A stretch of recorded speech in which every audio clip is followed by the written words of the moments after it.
the Forged and Unbroken podcast. So your background, let's just talk about what that is and what that looks like. How'd you get into your line of work? And then there are so many different certifications and specialties, for lack of better words. Like, could you run us through like your interests and your education? Yeah, so I started out, I have a master's degree. I'm a licensed clinical professional counselor. So I have a master's degree plus 12 additional graduate level courses and a whole bunch of field practice work and then supervision time. And I got into this field starting out at the VA, working in the intensive outpatient program for substance abuse. And I didn't have any experience working with military. I didn't know anybody really besides my grandfathers who served, who were in the military, but it was just a population that at 23 years old and not knowing much about life that I really connected with.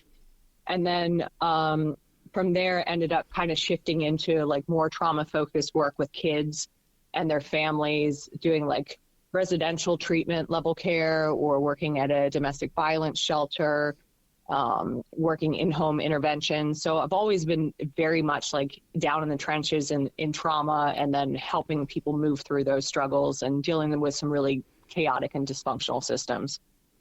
Yes, you came out the gate hot then. Yeah, real hot, real young, and just kind of didn't know any different. So for me, I'm just not interested in doing the easy kind of worried well cases in therapy. So my background is very heavy at this point in the trauma-focused work, in the attachment, in learning about the brain, and then I have a focus on the body because I've been in group fitness and the CrossFit world for a while at this point now. I don't currently teach, but I was teaching and coaching for 15 years in the health and fitness industry. Oh, that's awesome. That's huge. You kind of just tossed off a softball for me. The health and wellness side, I mean, I got specific just with the physical activity piece. How important is that, not just for Gen Pop, but especially for public safety in regards to mental health, like that specifically? So I think that, I can't have this militant approach as a therapist because it just doesn't work for everybody. But if I could ask everybody to be physically active and to be working out and discharging that fight or flight response and kind of detoxing the brain every single day, I would recommend it. I lean so heavily into the physical activity piece. I think it's vital for us as humans to have a movement routine, but especially for emergency services. Yeah, no, that's awesome. We got to use movement. We got to let it go. We got to have workouts that are going to kick us in the teeth and then help us get back up on our feet. And then times, too, where we're using any of the slower routines, any of the yoga or stretching to just kick on that rest and digest mode of the body too. Yeah, that's huge. I'm glad you also mentioned that as well. Like it's a two-sided coin. There's the down regulation activity, and then there's the thing that's going to help you kind of expend the anxiousness or even the adrenaline. I'm an advocate for that. Like sometimes we run these calls and we want to go very quick to maybe coffee or energy drinks, or if you're off duty, alcohol. And we're just going through these crazy cycles of up and down and the adrenaline induced responses. And when you were able to blow that and expend that off through like some rigorous physical activity, I mean, your body responds better, you recover better, you sleep better because you did something with that adrenaline. And I think that's just a similar vein of what you're talking about. Absolutely. So if we think of ourselves like animals, we look at our dogs, and when our dogs go into that fight or flight response, if you see your dog shake it off, that's a discharge of that fight or flight energy. And we as humans, we need that too, except humans, do a pretty crappy job of shaking things off a lot of the time. Yeah. But if we're doing that discharge through exercise, or, nutrition or all of those things, then we're going to be healthier. We will sleep better. We will be able to settle down. Yeah, sure. Which is huge in just the whole healing scrubbing process. Right. Kind of circling back, you mentioned it, how you got into some of the military circles. What was the switch getting into, more specifically, with the fire and police side of it? I wish that there was a specific switch, but it just kind of happened that every once in a while on my caseload, I'd end up with a police officer here or there, or a firefighter here or there. And I just found out that over time, once one person likes you, they tell everybody. But they just, it was a group that was highly motivated. They don't want to be there unless they absolutely have to. So they're not going to stick around for years. They're going to be really hardworking. They're problem solvers. They're solution focused. And if they're in there, they actually want to listen. They don't want to waste, the therapist's time, and they don't want to waste their own time. So for me, they're ideal clients. It's so much easier. And then I'm a really direct person. And so my language isn't going to always be so great for civilians. And, I could say whatever I want to this community, essentially. Okay. No, I appreciate that. There's a compliment in there, that we got some thick skin. Right. Now, just even leading up to that, though, once we're in, I think we're bought in. But there are a ton of hurdles just to get us in there oftentimes. Or maybe that first session is like, I'm either forced to be here or somebody said I needed to be here. How do you approach that? Because I'm sure you see people like maybe that first session, you can tell they may not have been bought in yet. I think it usually just takes one and then, okay, this is something that's truly going to help. There's a connection here. Yeah, that first session is really tough for somebody. And so I'm really talking to them about what brings them in. Is it their choice? Is it somebody else's choice? Is it mandatory for them? And therapy, with this population kind of works when their back is against the wall, that they know that whatever life that they're leading, whatever the situations are, that it just can't continue anymore. And that's not, that necessarily saying that work is making them come in and they're in trouble in some way, but usually it's a relationship that's not working so well, that their physical health is compromised or their mental health, that they're having extreme anxiety or depression. And that's where that buy-in comes in, of just kind of connecting all those dots. What you're doing right now just really isn't working for you anymore. What is the cost of you continuing to do this to yourself? Oh, I like that. You're not pulling any punches. I mean, just with a little bit we were talking about, I really appreciate that. Buy-in. Yeah, and that's where I personally get that buy-in, is that it's just so honest and so direct. And I even tell my new people at the very end, like, if you don't think I'm a good match for you, that's totally okay. I'll help you find somebody else. Sure. And I appreciate you saying that. I've mentioned this on some other podcasts and me speaking with other people, is that I have some close friends that have had really rough experiences. Like, not all therapists are created equal. Nope. And they may have their specialties or their niches that they're involved in. And sometimes, it's the human element. Not everybody is great at helping other people, even if that's the name of your service. Like, we have bad firefighters, right? So I'm glad you said that. Continue the search. Don't just rest your hat on that one or say, okay, well, I guess this is it. They're a professional. Like, continue your journey, because you're dealing with another human being. And absolutely right. And so we don't get along with all humans, and that's okay. So if I don't work for you or another therapist doesn't work for you, give somebody else a shot and kind of find out, or look inward. Are you truly ready for this? Or are you kind of going through the motions? Do you actually want to change? I had a new person on my caseload this week who was just saying, like, they had a history of being with a different therapist, and it was just like, I wasn't actually ready at the time. Like, I knew I was supposed to be there, but I really didn't want to change anything. Yeah. No. I knew I should have made those changes, but I just couldn't bring myself to do it. And that's why therapy didn't work the last time. But, to speak to your point that not every therapist is a good fit for this population. I own a group private practice, and we have 28 therapists, and there are about 5 who I would say are good with first responders. Wow. Okay. And out of those 5, not all of them, they all have their different skill sets. Yes. Sure. Yeah. At the human element. So I appreciate that honesty and transparency. I mean, you're I don't want to say like ground zero, but like you're in the mix of this, and that's coming directly from you and your practice. Right. So yeah, thank you for creating that awareness, because I think a lot of people kind of lose sight of that. They might just go with what's in network or the first person that they is recommended to them or comes up on Google or whatever, and it's not always the greatest fit. Sometimes you luck out, and we certainly have. But yeah, keep doing the homework and find that person. Like, don't give up on that. Yeah. And, jump on somebody's waiting list. And then if somebody becomes, if you go through your insurance company and someone comes up in network, make sure you read that person's bio. You can ask for a consultation with that. If that person has zero experience working with first responders, or they haven't worked with veterans before, or they're not trauma focused, I would caution that person to sign up for a session. Yeah. Yeah. Cool.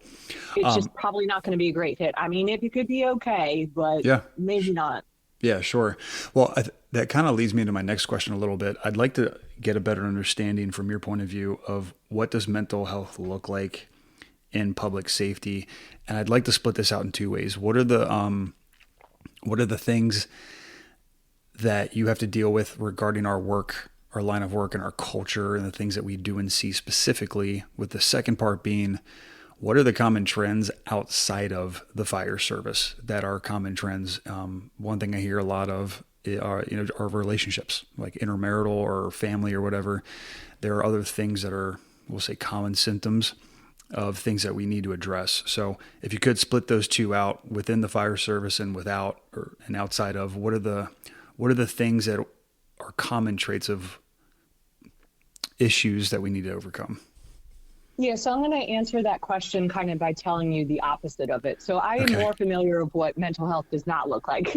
Okay, cool. That's what I'm treating. Nice. So what it doesn't look like is these ongoing chronic worries of anxiety, or this chronic sense of, I just can't pull myself together. I can't, I can't keep my house together. I can't get myself showered. I can't function. My relationship with my significant other, we're just constantly in conflict.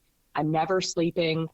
I have to use alcohol or some other substance to calm myself down. I am having rage all the time, or I'm super frustrated. I'm afraid to be in public, or I get frustrated in public. I'm flying off the handle, or I don't want to be around anybody. And that's those are the concerns that I'm hearing and how people get onto my caseload. My marriage is, at risk. I'm on the brink of divorce. I might have to go inpatient for substance. I don't want to. Or I'm having these thoughts of, I just can't make it anymore. I might kill myself. Yeah, that's heavy. And are those the symptoms of something greater? So That's not necessarily the key thing. There's something, once you start peeling back the layers, there's something more deep-seated than that just being the outward symptom. Yeah, once you start peeling back those layers, I think it's that vicarious trauma that emergency service workers are going through. It just day in and day out, call after call, of these things that you don't have time to shake off. You don't have time to lick your wounds. You don't have that recovery time. You don't have that connection time with friends or family as much as civilians would, where you just have to keep going. And so I think that's the impact of emergency service. And then you don't get great sleep. And then there's that suck it up culture of like, we are superhumans and we just have to deal with it. And that's where all of those mental health symptoms are just festering. And then you're not supposed to talk about it. You're just supposed to be okay. Yeah, that's that's hitting the nail on the head. I've certainly experienced all those things throughout my career. I'd like to say that there's a trend's not the right word. There has been a switch. It has been a little bit more caring and concerned and empathetic towards that. But there is certainly still that suck it up. And just even if you talk about it and you try to connect with people, that's been much more common. I think the next thing being now is that the fact of I'm actually taking the leap now to seek professional help. I think for some people that's still kind of taboo. Like you kind of say it under your breath still, Yeah, I think that it still is taboo, but there is a shift coming that even, I'm getting referrals from higher up into administration right now too. So I think that stigma is shifting with those people, particularly looking at people lower in chain of command and saying, you got to get into therapy. It's time. And they're getting that okay for it. Yeah, that's great. Digging a little bit deeper on that, and again, kind of a two-parter, the red flags. And what I mean is, what are the red flags in when we're looking within ourselves, and then also for other people? Like, okay, this is, you're exhibiting something that you need to unpack. And how do I address that not only with myself, how to identify that with myself, but then let's say I see it in another friend or a comrade or peer or teammate. How do I, in an intelligent way, support them and confront them, like connect with them to say, hey, I see these things and I think maybe you need to see somebody professional, because that's a slippery slope, Mm-hmm. you know. How do we do that? What are they and how Yeah. do we do that? So I think the things to really notice is if you are around somebody who is just they're always fine. You okay, man? Yep, I'm fine. I'm fine. Or that person on the inside is saying, I can't feel anything. Nothing bothers me. Mm. I am just numb, or I feel dead inside. Or that person across from you is just kind of staring off into space and they even seem like they're not in the room. But that's a huge red flag. So that's an indication of trauma and an indication of that freeze response or dissociation. And that person really needs to seek professional help. From the other angle, from like our spouses or looking out for coworkers, if you're hearing that that person is getting into arguments, or they just have a short frustration tolerance, or they just can't let things go, that they're always on edge, that they're lashing out, that they're always like head on the swivel, they can't settle down, I think those are red flags too. Yeah. Whether it's myself or other friends or comrades throughout the course of my 20-year career, I've certainly seen all those. And then maybe at the time I wasn't like, man, that's this guy or gal's like having a rough time, and then you just keep going. Yeah, Yeah, and I think these are another very thing real to throw things. into that. Oh, sorry. Another thing to throw in there too is if you're talking to somebody, and one of my first questions when I meet a new first responder is really to say, what do you do for fun? And if they start that statement with "I used to," that's a red flag too, because there's an over-identification with the job, or you stop taking care of yourself and you're not doing anything rewarding or fulfilling any longer. Yeah, actually, could you speak on that for a second? Because I think you just unpacked something that's super important about wrapping our Yeah. identities, not only within the mental health side. You see it with people that retire. Just if you could unpack that, how important it is to not so easily identify or entrench yourself within the fire service, and it's okay to be and do other things. Yeah, so I heard somebody say recently that they were talking to somebody and they said, I am a firefighter or I am a police officer. And the person who they were talking to challenged them to say what they did without I am, of this, I work as a police officer or I work as a firefighter. But Interesting. there is this blending with the job that I'm nothing else because of all the overtime with it. You're disconnected from your family. You're not with your spouses anymore. You're not really thinking about what am I going to do after I'm no longer working all of these hours and I'm not chasing all of this money for the overtime.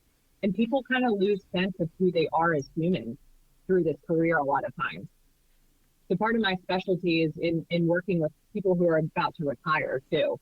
And what are you moving towards? And then also the grief and loss of that identity. Yeah, that's huge. That's huge, and it's a heavy topic. And when you can almost rock somebody back on their heels when you say, "Hey, you are more than that." You know, when you're here on the Yeah, job, you you're can more give than that. 100%, but you are more than that. And when you zoom out, you have you have the family, you have friends, you have just your own interest, and that's not a selfish thing. I think it's a very easy trap to fall into, thinking that you're selfish for wanting or desiring other things or having other hobbies. And it's actually quite the opposite. You need those things. Yeah, you need those things, and you need friends who aren't in the field with you. You need civilian friends. You need to be able to have those, mundane conversations and the things that might not seem so important, but are able to get you again to be a human, to Yeah, take that cape off. yeah, and provide that connection. Sure. Right. What speaking of friends, part of that question being because it can be a touchy subject. Generally, if you have a really strong connection and relationship with another person, it's not as heavy of a lift. Or maybe they even say, "Hey, I do need help." But for those people that just don't see it, how do you have that honest conversation, and how do you navigate those pretty murky waters and do it in a way that doesn't turn them off or push them further away? Uh, yeah, I mean, that's a tough one. And Yeah. I just appreciate with as much love and concern as possible. hey, I'm really working, I noticed the change in you, and I think there's some Jess, sorry, really evidence. quick. I'm starting to lose you a little bit. Can you hear me now? Oh, yep. Sorry. I got you now. All right, sorry. No worries. Um, do you want me to go Yeah. back? As soon as I asked the question, I kind of lost you. Okay. So if you can approach that person with love and concern, and then give some examples of, hey, it looks like you're not doing the things that you used to do anymore. I'm kind of worried. You used to spend more time with us, or you used to do whatever hobbies. It looks like you used to be happier. You used to smile more often. Give that person examples, and then kind of step back and see what they say. Yeah. Put the It, ball it, back in their court. yeah, put the ball back in their court, and then, follow up every few weeks or every few months, because it ultimately does have to be with that person. But if you give them a hard ultimatum, it's not going to work. Yeah. Okay. Yeah. You Yeah. either Yeah. change or else, like, we're done. Give that person a chance. Give them the evidence. Like, if you had a video camera in front of them so that they can kind of start kicking around with those ideas in their head. Hey, you're really disconnected. When you got off of work, you just go and you stare through the TV. You're drinking a lot. You're having a hard time driving on the road. You're yelling at everybody. You're not eating anymore. I'm really worried. Yeah. No, thank you for that. You provide examples and then step back to allow them to do the work and be conscious and mindful of their Yep. own state. Yeah, that's good. I want to kind of skip ahead with some resilience talk, and then we're going to get into the meat and potatoes of some of what you do. Something that I'm a huge fan of and that I try to preach is resilience within the fire service and just within your own life, being a resilient human being. And some other terms that I hear is that there is, it's easy to focus on the negative side, like the post-traumatic whatever. But then there's also some post-traumatic growth. That's kind of a term that's being thrown around a little bit now. How do we bridge the gap between going through whatever it is we might be suffering through, and what does resilience and that growth look like on the back end, and how do we nurture that? So I think that, the research out there on post-traumatic growth is really focusing on this term that's called neuroplasticity. I don't know if you've Okay. ever heard of it Yeah. before. Yep. So neuro meaning brain and plastic meaning change, is that we are putting ourselves in these situations and we're creating this circumstance where our brain changes because of the choices that we make. And that's ultimately what post-traumatic growth is about.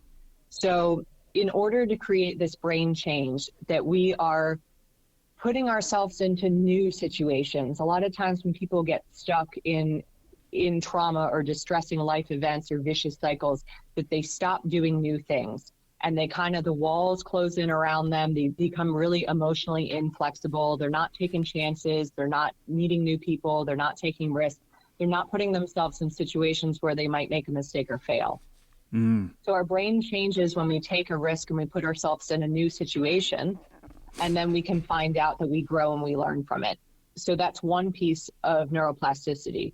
The other is being able to have like a sense of humor and not take yourself so seriously, recognize the positive moments in life, the things that are going to make you laugh.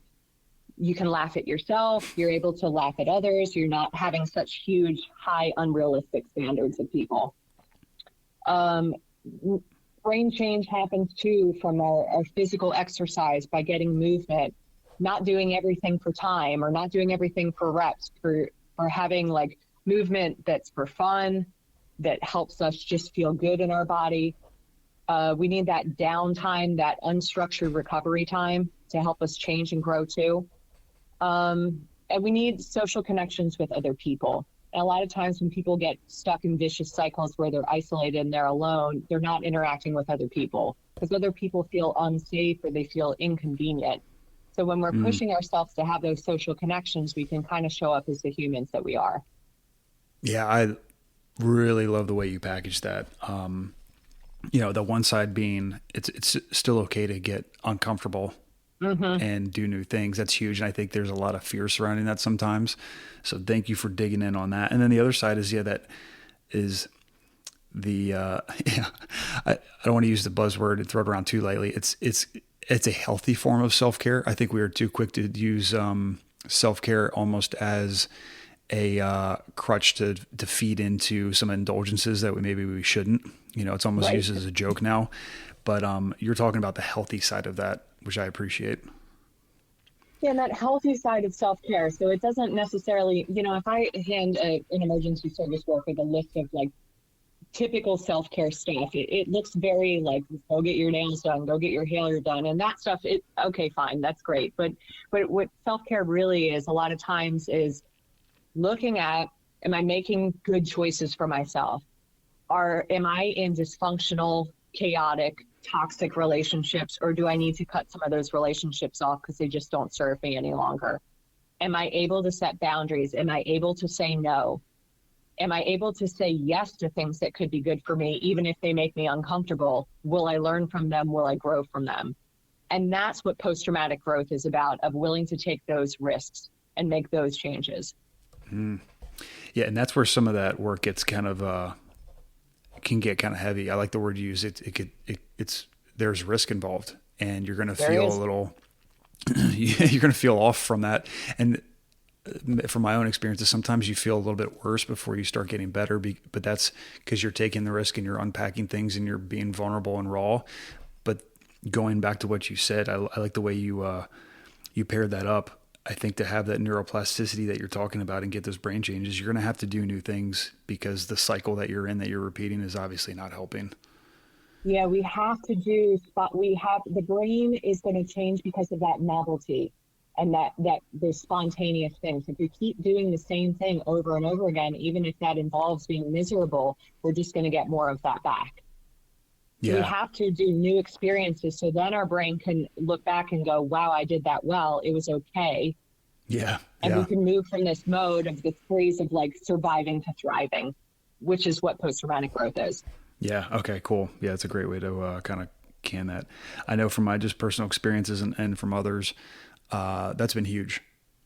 It just, even things with like getting outdoors, doing outdoor sports, big hikes, where you're kind of out in the more remote wilderness areas. Sometimes there are some things that, get a little scary or make you think twice about doing them. And when you come out the other side, it's that shared struggle, especially with a group. It absolutely has. I've had some of those life-changing events, and it's been amazing. Most definitely. Yeah. So yeah, if there was a shared struggle and people aren't in things alone, if they could say that was really tough, but I was able to get through it and other people were there with me, because a lot of times trauma happens in isolation. And that's not necessarily what's happening all the time in emergency services, but a lot of times with trauma, all times with trauma, there is an aspect of grief and loss. Yeah. And in that grief and loss, a lot of times people are feeling very alone. Yeah. The grief and loss when you experience it, because you might have a dozen people on scene, but they all relate to it differently. They all take in the information and the experience differently, and it's all going to shake out differently. So even among those 12 people, the word you just used kind of, it just escaped me, but how do we unpack that, I guess? Like, because you can sit there and say, well, I'm fine, but the person right next to you might be really struggling with that. So I think, I don't know, maybe just to create a little bit more empathy there. Yeah, that's okay. And each person's emotional experience is completely subjective. And if you look at these experiences that emergency service members are going through on a daily basis, if you think of just witnessing a car accident, depending on where you're standing, you're going to have a different perspective of that accident. If you're right up next to it, you're going to feel different than if you were across the street from it. If you're in the car, you're going to feel differently than if you were just a bystander. Yeah. And that's, the same thing with the calls. So there's that piece of it. Where were you on the scene? And then what is your entire history leading up to that call? If that person has a lot of adverse childhood experiences, that they've had a history of physical abuse, sexual abuse, emotional neglect, a lot of grief and loss, that they're going to picture that call differently than other people. If they have young children and the call involved children, that call is going to sit differently than somebody who doesn't have kids. Yeah. So it really all just depends on what we literally bring to the scene. Yeah. No, thank you for explaining that. We're, it's not And just a then also firefighter. too, it also depends on how long someone has been on the job too. So if you have somebody who's only been on the job for a year or two versus somebody who's been on the job for 20 years, that's going to be different as well. Yeah. We are very different humans with different experiences coming into that one call. It's not just a very clean cut black and white thing. Right. Yeah. Thank you for explaining that out. I want to switch gears a little bit and get into the polyvagal work that you do. Because listening to some of your stuff, I was totally nerding out on like the physiology behind it. Right. I enjoy that kind of stuff. So if you can, I'm just going to take a step back, and if you could explain, the physiology behind it, and then if you can, like how you implement that into your work and what it's doing for public safety. Okay.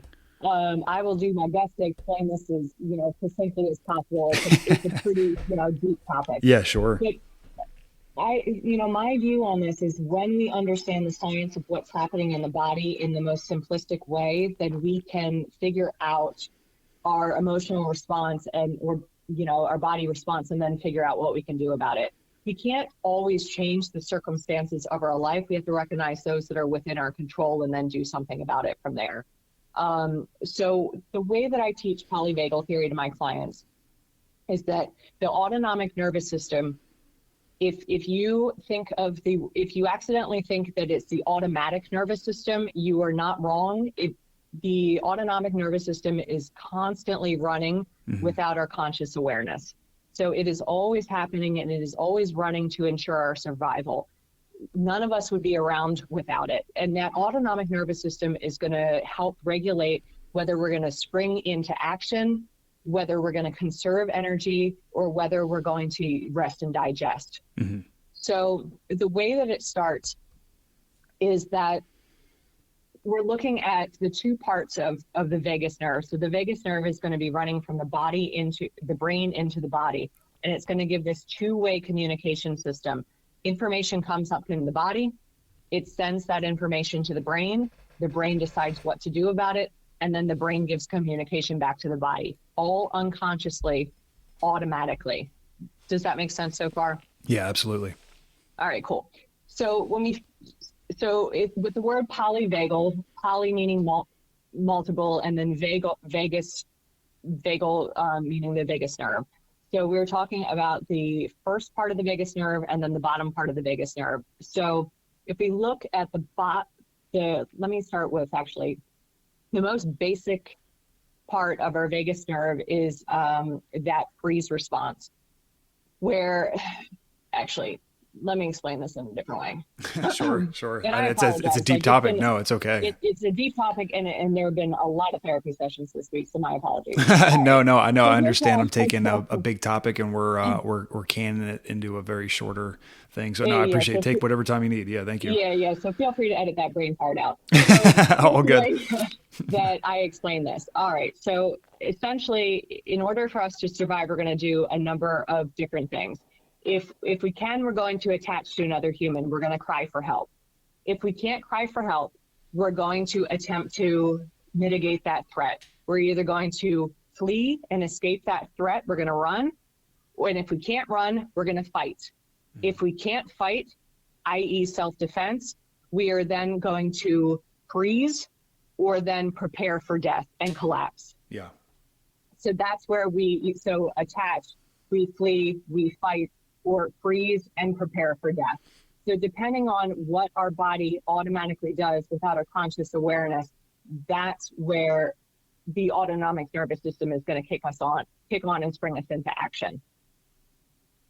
So ideally, we can recognize, where is my body on the autonomic nervous system? What does fight or flight look like? What does that freeze response look like? And what can I do about it? So when we are in that system where we can call for help, that's our social engagement system. We're going to be able to use our voice. We're going to be able to make eye contact. We're going to be able to have creative ideas. All parts of our brain are connected in this area. We can use our coping skills. We can laugh. if there is a threat in our environment, whether it's a real threat or whether it's a perceived threat, we're going to kick into our sympathetic nervous system, our fight or flight system. And like I just said, we're either going to run from that threat or we're going to move towards that threat. So the body gets involved. So we get all of this adrenaline going to the muscles to prepare us to mobilize and take action. So our heart rate is up, our breathing is up, we got adrenaline in the brain and the body. Cortisol starts coursing through our body too, to help prepare us for a long time if we're going to be under that threat for a while. And so we try to fight or run for that threat. We don't need to digest food at that point. We're in survival mode. We don't have a sex drive. We just got to go. If that threat remains in the environment, our body is going to essentially play dead. Like the cat catches the mouse plays dead. It goes into an immobilized state, and that's a freeze state. It's not conscious. The mouse doesn't think about it. It just automatically becomes limp. That cat drops the mouse because the cat's not interested in it, and then that mouse is able to shake it off. Humans don't shake things off so well, and that's where we end up staying into this collapse state. That freeze state or that life threat state at the very bottom rung of this, the parasympathetic nervous system, is like a bear hibernating. And that's like depression mode, that we're really not functioning. We're not getting out of bed. We're essentially preparing for death at that point. Yeah, and it becomes that's where a lot of people are numb and checked out. Would you say, sorry? Yeah, no, I'm sorry. I didn't mean to interrupt. I just meant to say, like, that's where it starts to become like cyclical, right? And you get stuck in these phases. Yeah. Yep. And then you get stuck. So here's the thing about the nervous system, that it functions, it's a hierarchy. And so if you think about a ladder, at the top of the ladder, we have our social engagement system, that top part of the vagus nerve where we're our best self. If there's a threat, we start walking down that ladder and we go into sympathetic nervous system, into fight or flight. We either mitigate that threat or we don't. If we don't mitigate that threat, we're going to climb down that ladder, and that's where we're going to go into freeze response, or that life threat response. In order to get out of the bottom zone, we have to go through fight or flight. And that's what gets uncomfortable for people. Yeah. So fight or flight feels anxiety provoking or rageful, and then that rage creates a lot of shame, or it's just really uncomfortable and we collapse back down into depression. So people are bouncing up and down that ladder probably all day long. It's exhausting. It's absolutely exhausting. Yeah. Okay. Okay. Thank you for walking us through that. I love that stuff. I actually use that for some of like the Mayday readiness work that I do, because that's what you just discussed is like a microcosm of what we're experiencing when we're in these crazy emergencies, or in a near miss, or in a Mayday event where we're trying to rescue ourselves or maybe a comrade, and that similar adrenal cascade happens. And then that's going to affect your decision making, because we have had firefighters that go to the fight, flight, or freeze. And when you go to the bad side of that, that's when you have auditory exclusion and tunnel vision, and you lose fine motor skills, and you start pulling your gear off, which defies logic because you're in an environment that can burn and kill you. And so that's part of that process that we're experiencing when we're actually in the fire. Now, what you're talking about, obviously drawing that out, is when we're when we're on scene, that's happening, but then we stay in that when we're in an otherwise safe and controlled environment, still experiencing that. Is that correct? Yeah, absolutely. And then, so one thing to consider too, as soon as we go down that ladder into fight or flight, or into a freeze or collapse state, that the thinking parts of our brain are shut off. We don't need to be able to think to survive. We just have to act, or we have to play dead. And so that's where you're going to see people taking off the protective gear, or making these decisions that just are completely different than what your training is, because they're not thinking anymore. They're just reacting. Yeah. Okay. No. Yeah. Thank you for clarifying that. And that's why in the other work that I do. And then another part of that level is that, we don't have access to the language parts of our brain once we go into fight or flight or freeze. So that part of the brain really starts shutting off. And So when people are in fight or flight or they're in freeze, if they're going to be saying things that just don't make sense, it's kind of like a chicken with their head cut off or arguing with a 2-year-old. Yeah, right. Yeah, and that's why we need to be extensively trained for what we do. You can't just kind of gloss over some at a cursory level the skills that we need. And I'm talking more the actual operation side of what we do. You have to extensively train in some of these modalities, so that way whenever you do hit that upper stress response, you can still operate, because when you do go to that more primal brain, that becomes your new default. And when you're not extensively trained and you do hit that more primal brain state, then that's when you're going to have trouble and you're ripping the gear off. Absolutely. Yeah. So yeah, in that training that you guys are working on what's called procedural memory, so that it becomes instinctive, automatic, reflective, just in the same way that, somebody gets on a bike after 20 years, they still know how to ride it, or you always know how to brush your teeth, or once you learn to drive a car, that becomes automatic too. Okay, cool. Yeah, I'm sitting here taking notes. I like that. Thank you. I mean, unless you live in Maryland, then nobody can drive. But right. That's par for the course. Cool. All right. So, we got a good understanding. Is that procedural learning, it is happening all the time, that you guys are training that professionally. Yeah. But I think where emergency service workers are missing things is in their personal lives, that they're not training, and I don't think there is any way to train for it, of how to deal with relationships. Yeah, sure. Yeah, we certainly don't really get formal training on that until we hit a bad state that we need you. And so there's a big discrepancy between what works professionally, but then in the personal life, that life is really kind of falling apart. Sure. So what's the change? What's the next step here? You did a fantastic job explaining the physiology behind what's happening. Now, how do you implement the work now to hijack that process in a healthy way? So I think for a person, once I go through what the autonomic nervous system looks like and that hierarchy, that ladder, then we pick it apart for each nervous system state, so that person can understand each of their state and what it feels like. And then we work through different coping skills and different strategies and tools for them to use to work through each of those. And then also thinking of different routines and things to transition from professional life into personal life too. What do you need to do once you clock out? Okay. What do you need to do on your ride home? What do you need to do before you go into the house?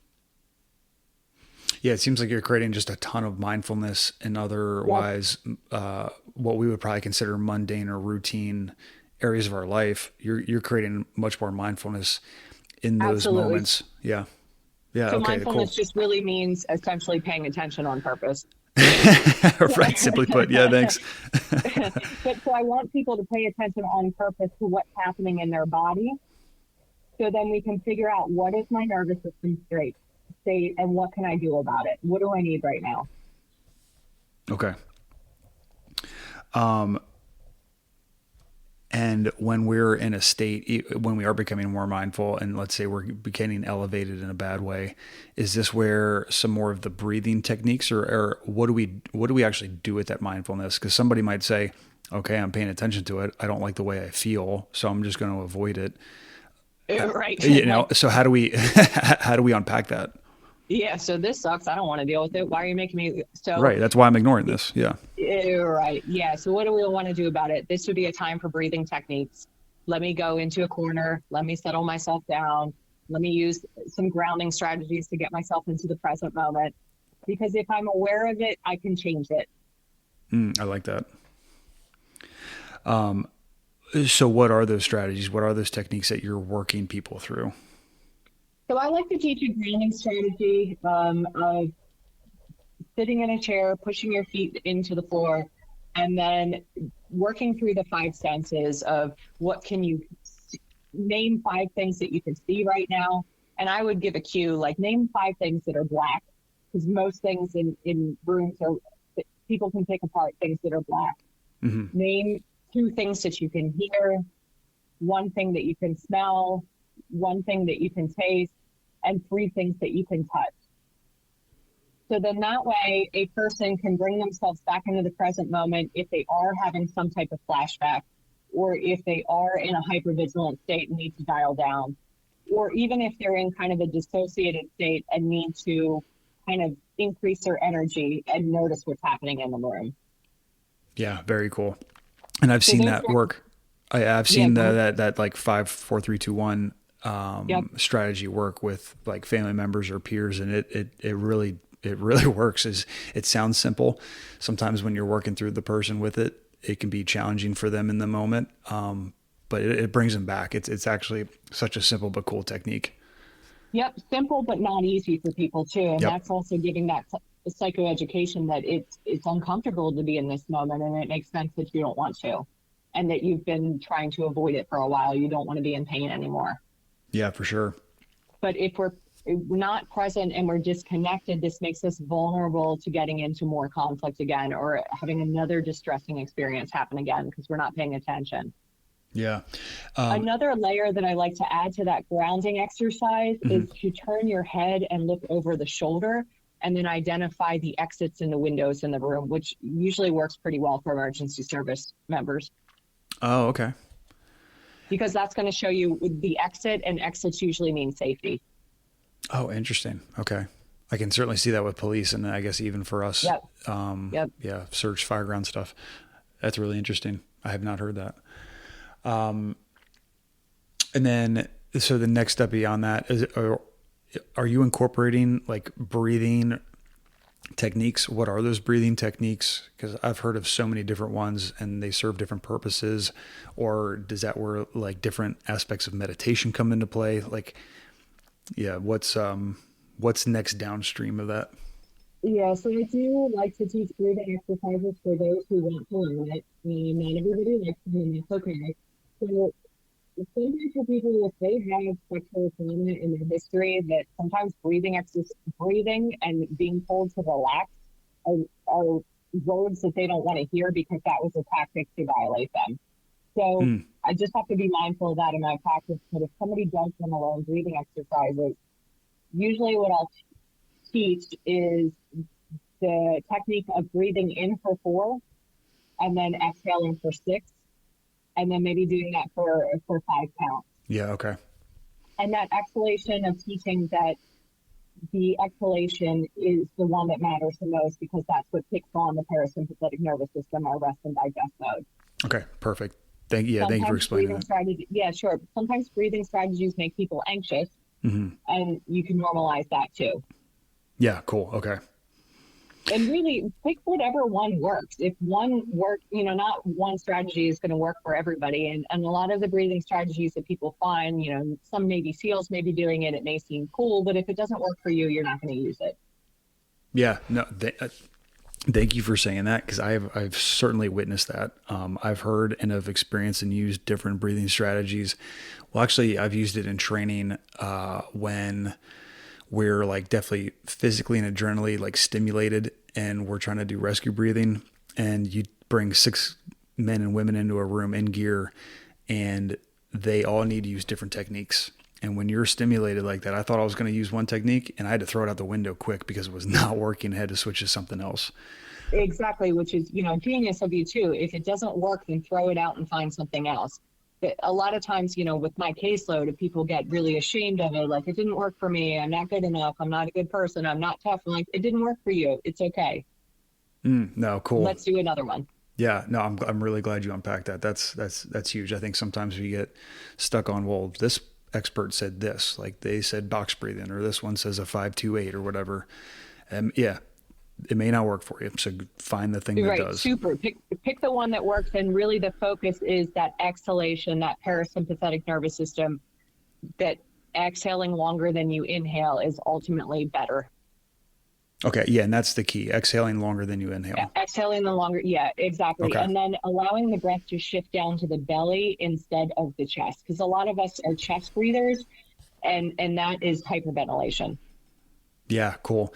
One really good analogy, and correct me on this if I'm off base. I've learned this from yoga circles. My wife's a yoga trainer, teacher, and she says an analogy that worked with me, because I was totally a chest breather.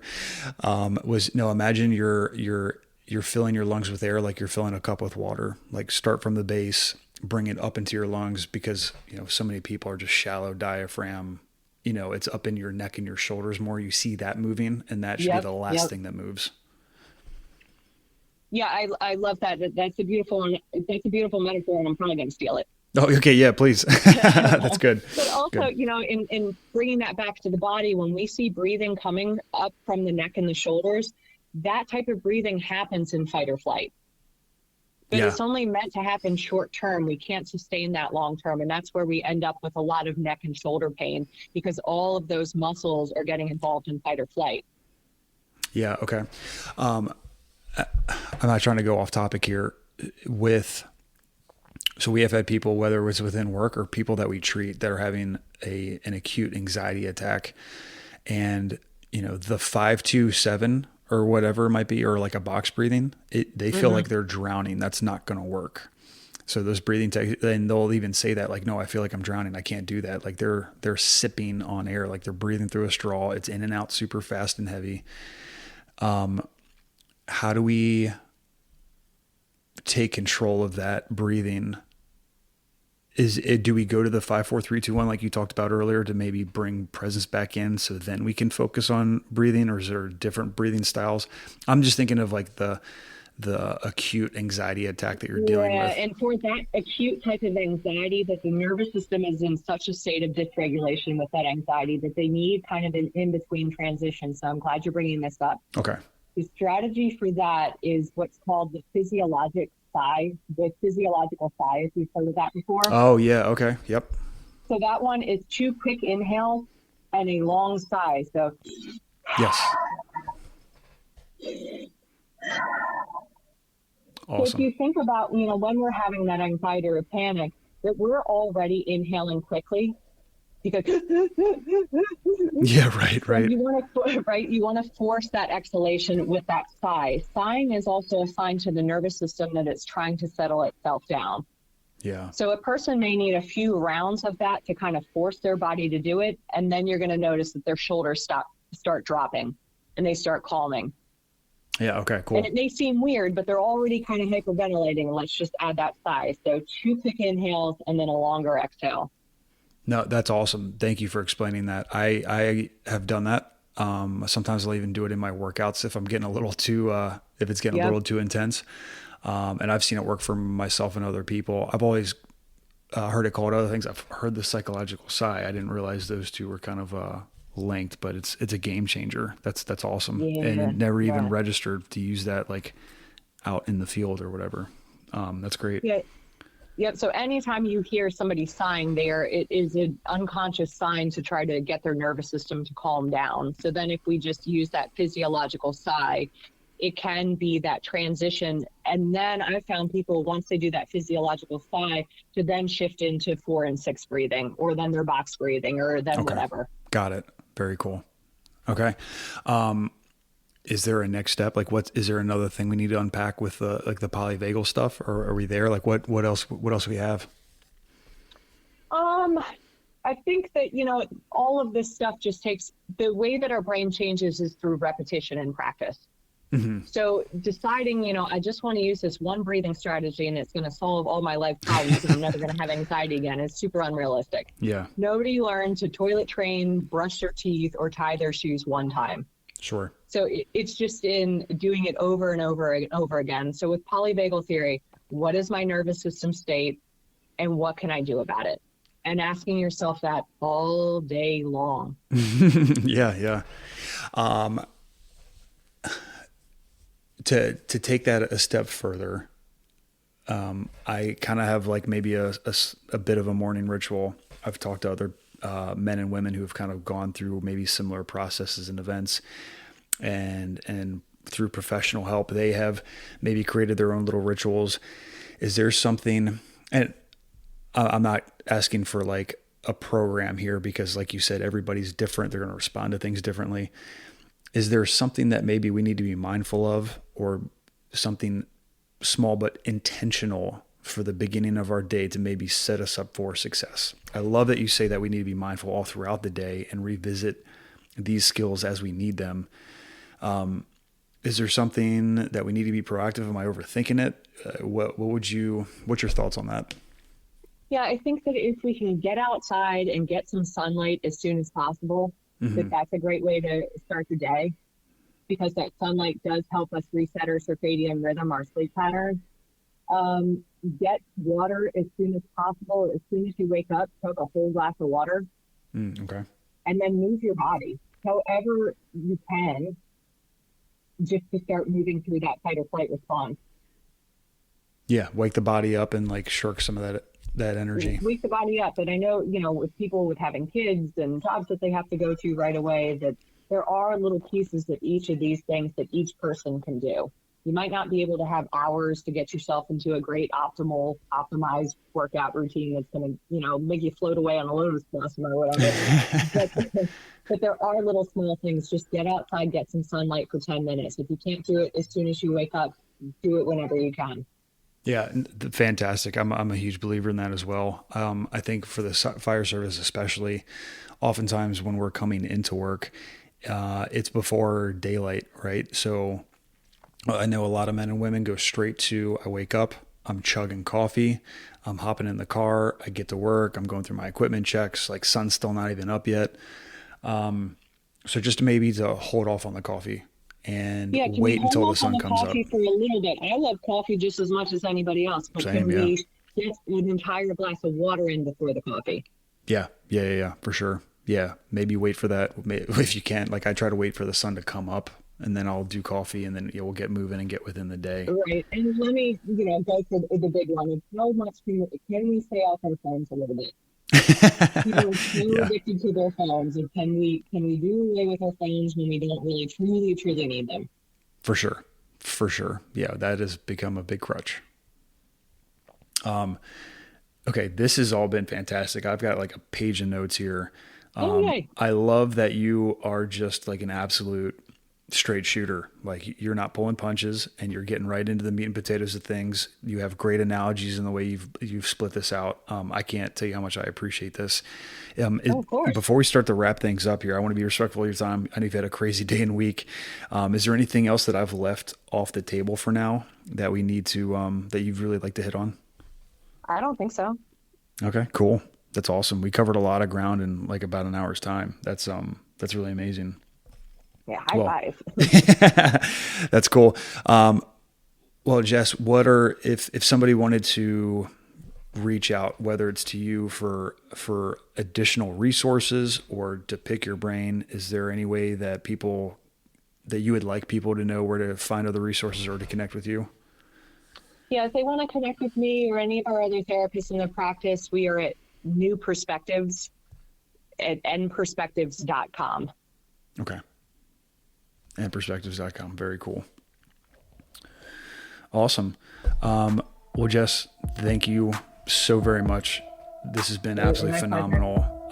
I can sure, like, as I read through some of this stuff, like we're just going to have to do this again, because I'm going to have so many more questions as I get to unpack even more of this. This is fantastic. Thank you. Oh, absolutely. So yeah, circle back to me and let me know what else you want to get into. And I'm a huge nerd for this stuff, and I'd love to tell you more. Okay. Yeah. Very cool.